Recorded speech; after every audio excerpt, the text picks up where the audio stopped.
Designing the spaces and landscapes we inhabit with people and planet in mind is not only necessary, it's vital. Passing on the ideas and practice of healthy food and good land stewardship to following generations is an essential part of such a design. On an acre of land in the city of Burnley, Offshoots is a living example of how good environmental practice can better affect wider society. In rural Devon, Embercombe seeks to inspire a new generation of changemakers by running a number of courses and events.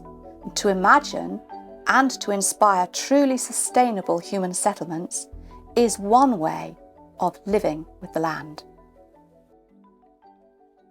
Education, it's a funny word. I tend to avoid it. I would like to use the term more often, is how we grow the next generation, or how we assist and facilitate that process of growth.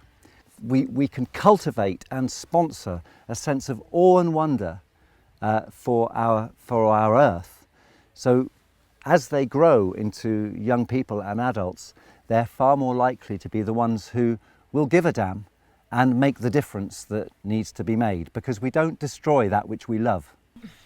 I've just run a programme, an experiential science programme with a group from Hereford of 13-year-olds, and one of the major project was the building of a lime kiln and the firing of that lime kiln up to 1,000 degrees and transforming that limestone into quicklime, and then doing the experiments with the quicklime to turn it into lime wash and lime putty, and taking the limestone through its beautiful transformative cycle.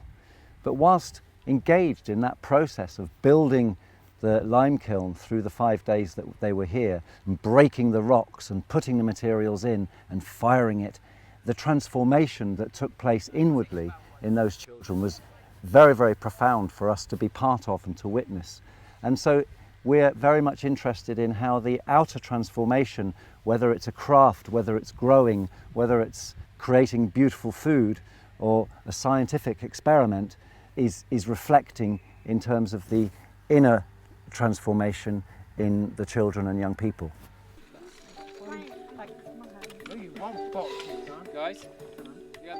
The natural intelligence of Mother Nature is actually the teacher.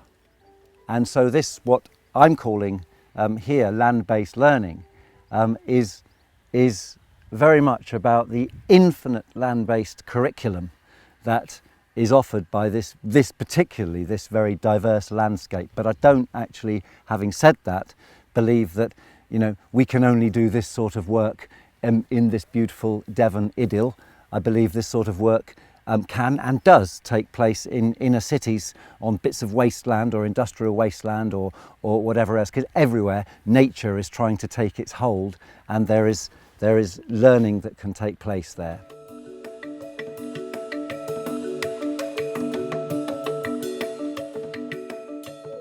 My name is Phil Dewhurst. I'm the Offshoots project manager, and we're here in the lean-to at Offshoots Permaculture project in the grounds of Townley Hall in Burnley.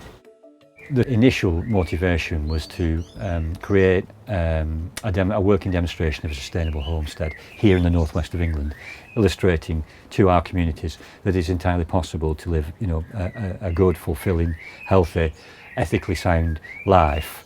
The sustainable homestead is a key aspect of how Offshoots explains itself to whomever walks through the door, and that's really an important aspect of it. We want people to be able to connect food growing in raised beds with photovoltaics on the cabin roof and solar water heating systems and biomass boilers in our buildings. We want them to understand that connection isn't accidental, it's by design, and it's designed as a consequence of providing the evidence that these structures can work in the 21st century and provide good, healthy, fulfilling, ethically sound lifestyles for our communities and for whomever wishes to come and witness it.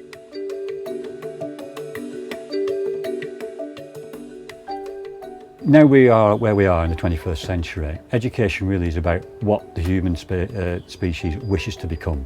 It has the capacity to become anything now. You know, we're all aware of some of the technologies that terrify people that can have good and bad outcomes. Where we want to have, you know, fulfilling, healthy, socially and ethically sound lives for ourselves and our families and our communities, we need to incorporate some of the design and ethics of permaculture into all of that. And it's possible, we found that it's possible to do that on every subject that we deliver training on, from our blacksmithing to the timber management and processing, through to obviously the food growing and the renewable energy systems that we deliver training, our beekeeping and bee farming, our bee breeding program. When you break those down into their constituent parts, you know, as I have over the years, I think they cover the entire span of what education and 21st century existence can possibly mean.